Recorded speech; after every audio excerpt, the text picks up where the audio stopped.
Hey guys, this is Dr. T, and once again, welcome to Clinical Medicine with Dr. T. In this video, I want us to talk about supracondylar fractures.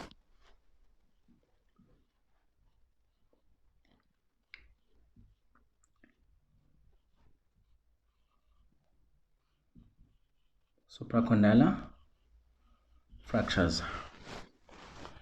So,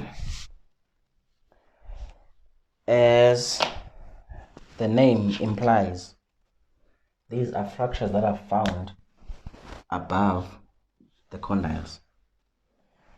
So, these are fractures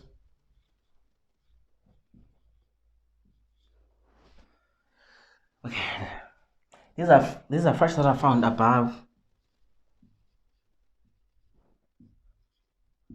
the epicondyles.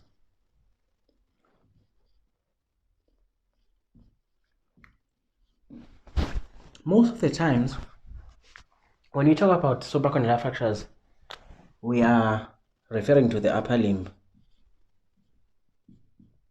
but we also have epicondyles also in the femur.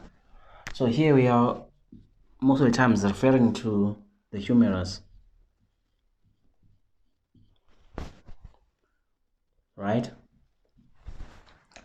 So these are mostly pediatric fractures. Pediatric fractures. They are common between the ages of 3 to 7 years.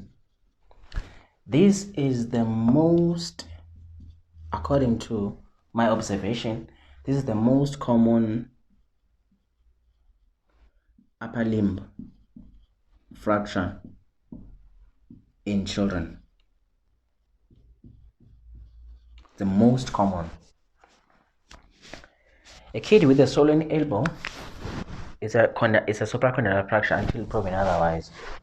That's how common it is. And these fractures, they result from, most of the times, fall on an outstretched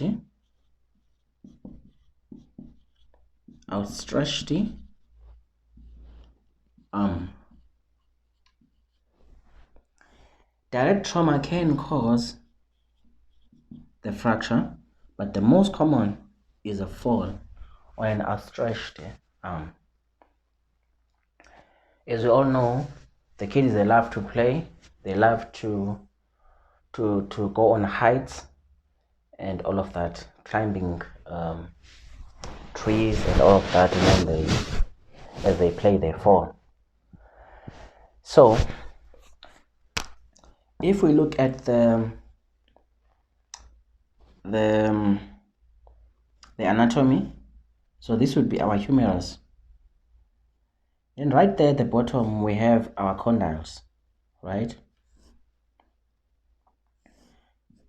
So right here, this is our medial epicondyle, this is our lateral epicondyle. The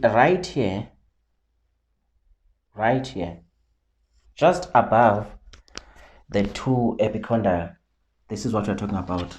This is the region where they fracture, and it turns out the weakest part in the humerus is this part, which is the supracondylar region.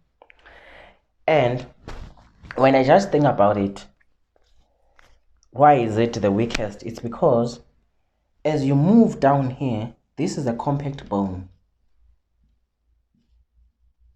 This is a compact bone. Compact bone is always stronger than the spongy bone, right? So this is always weaker. It's like long bones are stronger than flat bones. So this is the transition, this is the area of transition as the compact bone disappears and then the spongy bone begins. So that's the weakest area there. So when it comes to the history, it's always gonna be a kid that fell, and these they call them fush injuries. Fush, the F is a fall on an outstretched hand. Fush, like I said, the direct trauma is not so common, but it can occur. So the history is gonna be around that. And history and mechanism of injury. Let me just put it that way, because these are mechanism of injury. And the most important thing is, yeah, you're gonna do your history, and you're gonna do your physical examination. Physical examination is very, very important to be done when the kid has been given some kind of analgesia.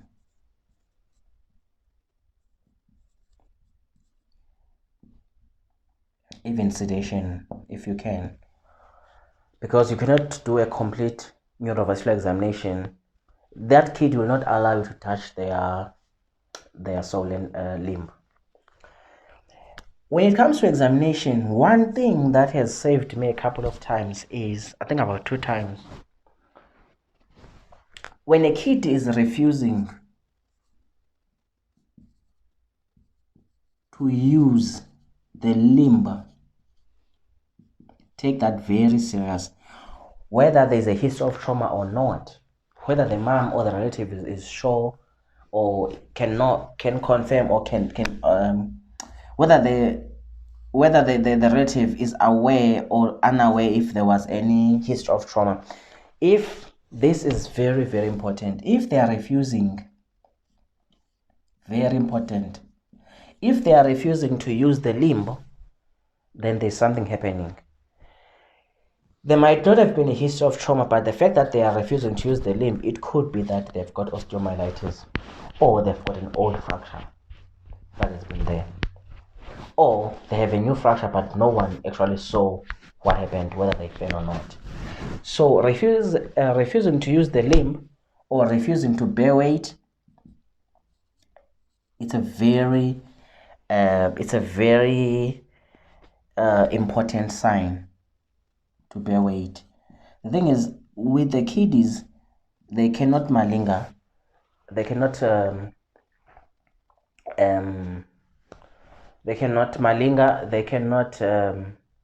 what's the word, they cannot deceive you. When they are sick, they are sick. When they are not sick, they are not sick. So sometimes, even if you try to give them a sweet and show that with an intention that you want them to see if they're gonna use the limb or not, if you give them the sweet you show them a sweet towards the affected side, they would try and use the other side and then pull away the affected side. Then you know there's a problem there.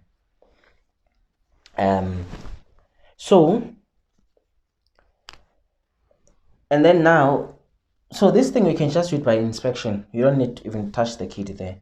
There's a part where you're gonna need to actually touch the kid. So this is by inspection. So the things that you're gonna be looking for is refusal to use the limb or to bear weight, and also look at if there's any signs of obvious signs of obvious skin interruption. Now we're talking about checking if we've got an open or a closed fracture, because if the fracture is caused by direct trauma, that object which caused the trauma can interrupt the skin and cause some kind of a laceration there, or the broken bones can be the one piercing through the skin. So you want to look at that. You want to see if there is deformity. When you've got Gatlin 3, which we're going to talk about, it's usually an S deformity. I've seen that a couple of times as well. And then you also want to check if there is the swelling You want to check if there's ecchymosis or some bleeding under the skin. If there is bleeding under the skin, it means that the sharp edges of the fracture have actually damaged some vessels, and that's the vessel that is bleeding, maybe brachial artery. The vessel now is bleeding under the skin. So if it's massive swelling, it's likely that the brachial artery is damaged. What other features? Swelling, deformity. Okay, fine. So after having done this, you can so let's say you have sedated the kid, or you have given them some analgesia. After doing this, you quickly check for your neurovascular, and you put a back slap, and then you send the kid for an x-ray. So what you are worried about there for your neurovascular examination, neurovascular,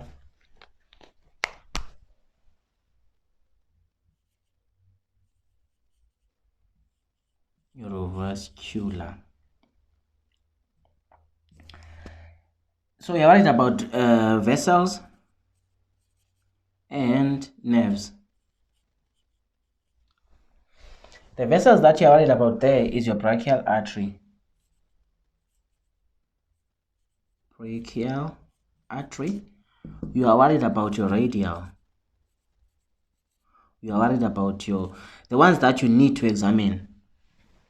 The one that you are worried about is your brachial, but you need to examine for this as well, because obviously if your brachial is out, then chances are you won't get pulses down there.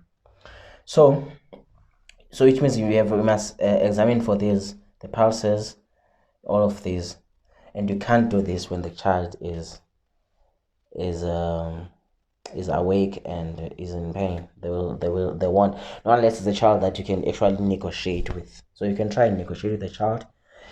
And then here the median nerve becomes important. Median nerve, the radial nerve, the ulnar nerve becomes very important to examine. We are going to talk about these on another video, about these and the complications. So let's say now we have done your x-ray. What do we expect from an x-ray?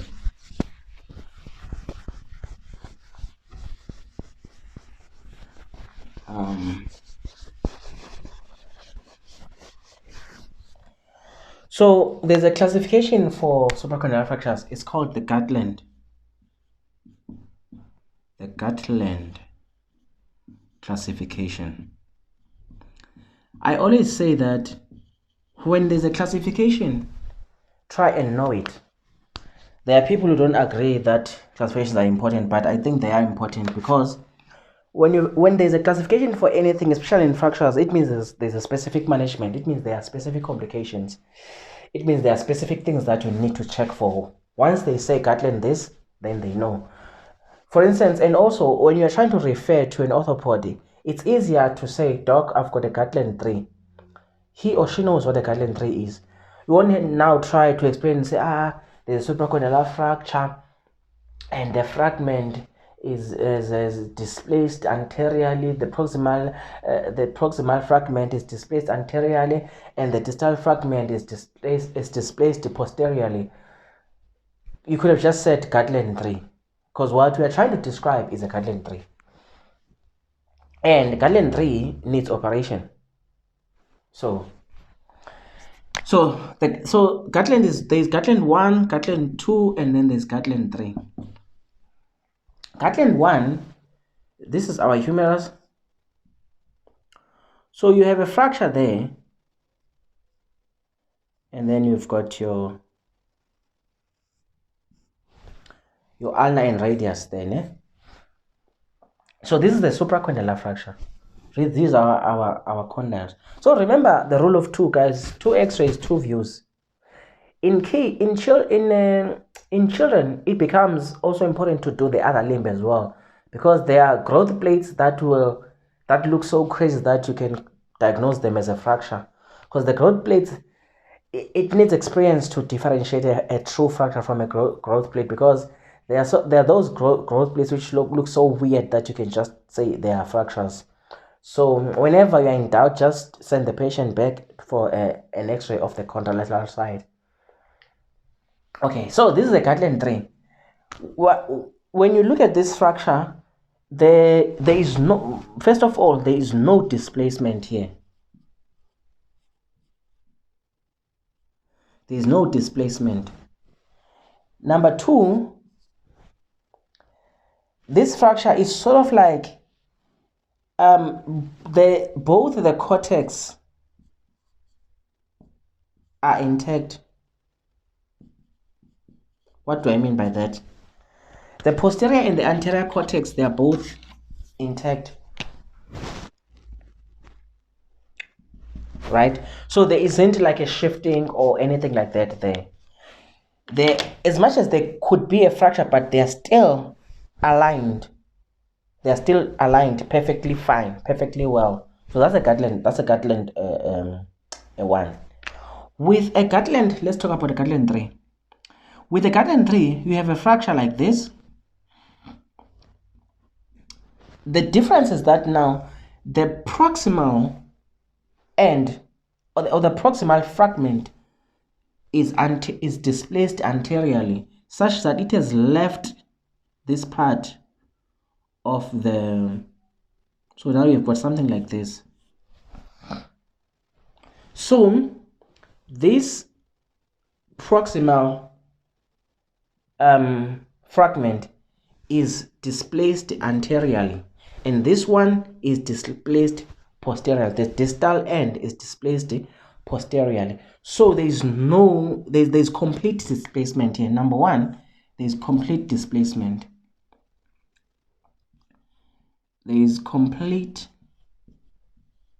displacement there, and both cortexes are disrupted, both the anterior and the posterior.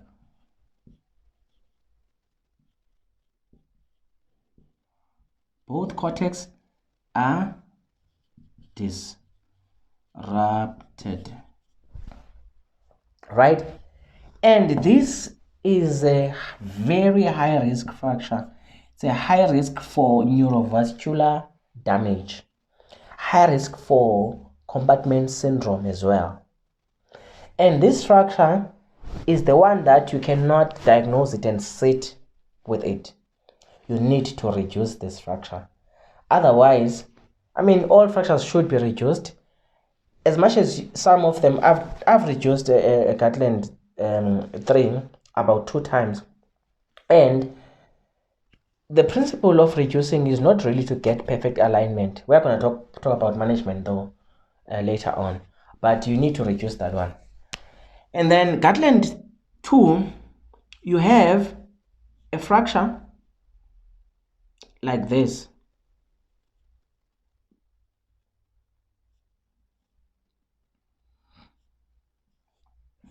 Right? The fracture, the anterior, there can be displacement or no displacement. Most of the times there's no displacement, but just that the anterior cortex is disrupted. There's an opening there. This is an anterior cortex, but the posterior cortex is still intact. Minimal displacement or no displacement at all. So these, when it comes to the management of Gatland 1, this one you can manage as GP. There's no problems, as long as there are no other complications that you picked up. But these ones, I wouldn't be comfortable keeping. This one is a must go to an orthopod, but I wouldn't be comfortable not discussing Gatland 2. Let the orthopod say do this and do that and do that. If they say keep the patient, then you just write in the notes that the advice that you got is to keep the patient. Obviously, when they say keep the patient, they will tell you what you need to do. So this is a Gatland classification for supracondylar fractures, guys. So we're going to talk about management and complications on another video. Thank you for watching.